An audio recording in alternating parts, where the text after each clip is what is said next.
गेली 10 वर्ष आपल्या नेतृत्वामध्ये मतदारसंघामध्ये लढा देत असताना प्रत्येक संघर्षाला सामोरं जाण्याची तयारी आमच्या सर्वांची होती।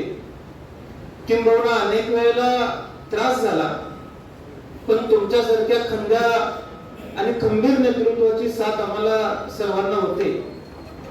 2021 पासून अगदी नगरपंचायत असेल, त्याच्यानंतर बँक असेल, त्याच्यानंतर मजूर फेडरेशनची इलेक्शन असेल, मागची विधानसभा असेल, आत्ताची पंचायत समिती आणि जिल्हा परिषद तिची निवडणूक असेल, प्रत्येक वेळेला तालुक्यातले सगळे गट एकत्रित विरोधात येतात आणि आपल्या पक्ष म्हणून आपल्याला स्वतंत्रपणे नेहमी लढा द्यावा लागतो।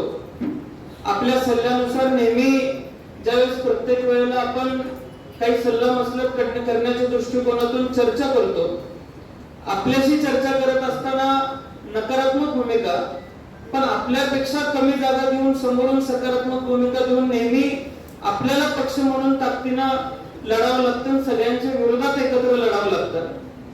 अगदी तासगावची एक पंचायत समिती साहेब सोडली तर 2021 पासून कालच्या झालेल्या जिल्हा परिषदेमध्ये देखील सगळे एकत्र येऊन सुद्धा आपण साहेब कुठेही कमी पडलेलो नाही हा शब्द मला आपल्याला सर्वांना द्यायचा आहे आणि या पुढच्या काळात देखील कुठे कमी पडणार नाही। साहेब, लोकाभिमुख काम करण्याची भूमिका आतापर्यंत आमच्या सर्वांची होती आणि या पुढच्या काळात ते अधिकची राहील। लोकशाही मराठी ऐका, पहा, जागरूक रहा।